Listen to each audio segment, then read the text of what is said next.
The two terror groups operating in Gaza are both backed by Iran, and they both seek the destruction of Israel. They have different and sometimes conflicting agendas, though. CBN's Julie Stahl reports on the differences between Hamas and Islamic Jihad and the threats that they pose to Israel. Hamas formed in 1987 and has held political power over the Gaza Strip since it seized power in a violent coup from Fatah in 2007. Each one of them is having a totally different view about how to run the sacred fight against Israel and how to bring in salvation for the Palestinians. Professor Uzi Rabi of Tel Aviv University sees Hamas having a more political long-term priority, which is why Hamas stayed out of the fighting. He would like to have a foothold in Judea and Samaria, and in due time actually to replace Abu Mazen, the old leader of Fatah movement, and they would like to turn Hamas into the unquestionable leader of Palestine. They are also having a kind of an influence in East Jerusalem. Hamas also wants to be seen as protector of the Al-Aqsa Mosque on the Temple Mount. While both Hamas and Islamic Jihad get support from Iran, the latter is much more connected to the regime and focused more on violence than politics. This is, by the way, a very, very extremist organization. They don't have whatsoever agenda in the sense of running people, in the sense of conducting the daily life of a society. They are a very, very extremist group, which was founded in 1981, which means actually more than 40 years ago. They are ultimate proxies of Iran. Rabi says the 1979 Islamic Revolution that brought the Ayatollah and mullahs to power in Iran has had lasting influence on Islamic Jihad. For Iran, this is actually kind of a win-win because they're going to have a proxy next to Israel, sitting side by side to Israel. In a way, I would say act in accordance with what Iran's dictates are. According to Rabi, Israel and some Arab states in the region are concerned about Iran activating its proxies. They are trying actually to just build up sort of a thick belt around Israel, including Judea and Samaria, Gaza, Jerusalem, Lebanon, with the hope of fanning the flame between Israelis and Arabs in Israel proper. Rabi sees Israel trying to drive a wedge between Hamas and Islamic Jihad, and Hamas realizes it could have lost money had it entered the recent battle against Israel. Many work permits for more than 17,000 Palestinians. This is kind of a game changer when it comes to the Gazan economy. Hamas got actually new rights when it comes to the fishery. Hamas gets money from Qatar.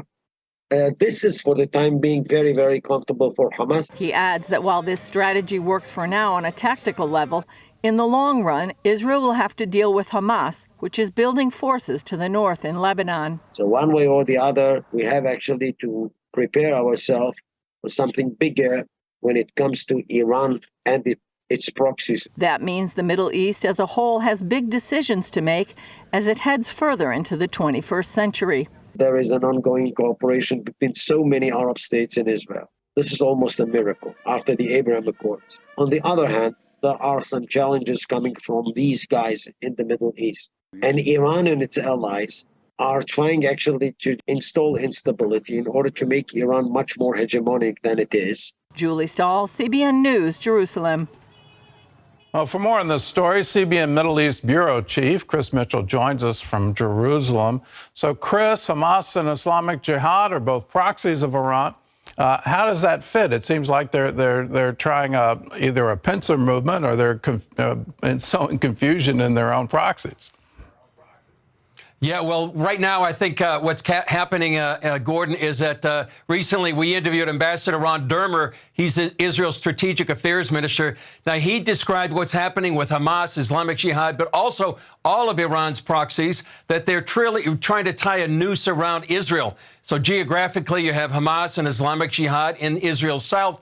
On the north, you have Hezbollah far more powerful than either Hamas and Islamic Jihad. They have maybe, I've heard, as many as 200,000 missiles and rockets, some of them precision guided. So you have Iranian militias also in Syria and Iraq, and you have the Houthis in Yemen. They have ballistic missiles that can reach all of Israel. So these are all part of that noose that Iran is trying to surround Israel with, and they can be unleashed in one of two scenarios. First of all, Iran can activate that at any time. But probably more importantly, they serve as a deterrent to prevent Israel from attacking Iran's nuclear program. So right now, Israel is literally preparing for a multi-front war. Just a few days ago, they completed a military exercise called Firm Hand to deal with just a scenario on a multi-front war situation here in the Middle East. Well, talk about their ultimate goal. It seems to be fairly obvious, the destruction of Israel. But what do you think their ultimate goal is for the region? Well, they want to have, first of all, they want to have this arc right now from all the way from Tehran to the Mediterranean, and they want to control, they want to have hegemony over the Middle East. They want to really put submission over some of the Sunni Arab nations. That would be Saudi Arabia, the Gulf states, even Egypt. So they want to be dominant over the region. You know, we talked to an Iranian-born expert many years ago, Gordon, and he said what their goal is first is to destroy the little Satan, which is Israel, and the great Satan, which is America. Now, what they mean by the little Satan is Judaism. So they want to destroy Judaism, and then they want to destroy Christianity, and that would be represented by the United States. So ultimately, their goal is not only the Middle East, they really want to control the world. You know, theologically, they want to foment, you know, this sort of apocalyptic scenario to return the 12th Imam. Theologically, that's what they have in mind. This is an apocalyptic Islam that they're preparing for. All right. Well, tell us about the recent war of words between Iran's Khamenei and Israel's Prime Minister Netanyahu. Well, Khamenei warned that the West can't stop Iran from getting a nuclear weapon, just like it hasn't stopped any of their nuclear progress so far. And he added, you know, he said on the basis of Islamic ideals, they really don't want a nuclear weapon. But that doesn't seem to be a little bit incredulous that people would believe that. But as he has for years, Netanyahu has reiterated that Israel will do whatever it takes to stop Iran from getting a nuclear weapon. And that is reiterated by not only Netanyahu, but the IDF, and really across the political spectrum right now, Israelis are united to stop Iran from getting a nuclear weapon. Well, I'm hearing reports that the Biden administration is still trying to negotiate with them, and they're trying to resurrect the Obama deal with the Iranian regime. How is Israel responding to those efforts? Well, it seems incredulous that the U.S. is still trying to do this nuclear deal. Prime Minister Netanyahu said very clearly the other day that Israel won't be bound by any agreement between the U.S. and Iran. He made that clear in recent talks with U.S. Secretary of State Antony Blinken. The question is right now is how substantial are these talks? They're apparently being mediated by Oman between the U.S. and the U.S. and Iran. Netanyahu says, and he said it just yesterday, that they can live with what he calls a mini deal. But there's concern that these talks are more substantial than that, what the Biden administration is saying. Just the other day, Haaretz, you know, one of the main newspapers over here, reported that the U.S. will avoid calling any talks with Iran a, quote, agreement. Now, what that does, Gordon, is that would prevent the administration from taking any, quote, agreement to Congress for approval, so bypassing Capitol Hill. Now, the White House denies that, but it's still concerning for Israel that the U.S. is still trying to get some sort of understanding with Iran over its nuclear program.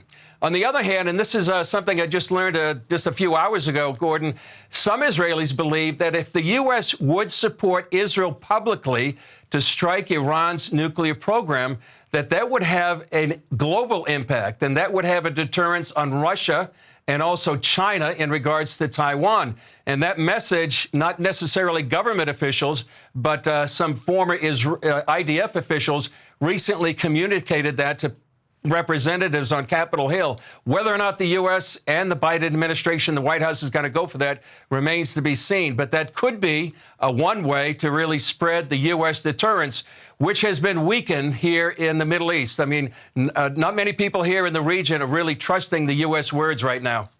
Well, I join with their lack of trust. It seems on some of the recent deals, that fishing deal that was mentioned in the piece, the U.S. seems to be against the Israeli interest in forcing them into bad bargains. You know, the Lebanon deal, some of these things, it really makes no sense that they would force Israel to sign those agreements and hold over Israel's head the ongoing support of the United States of America. I think it's quite clear in terms of Iran, they're going to bypass Israel. If they're willing to bypass Congress, they're absolutely willing to bypass Israel. Well, Chris, thanks for the insight. And once again, for you watching, please pray for the peace of Jerusalem. Please pray that we would stand with her. For us at CBN, my father made a pledge a long time ago, and I absolutely have made the same pledge. No matter what, we stand with Israel.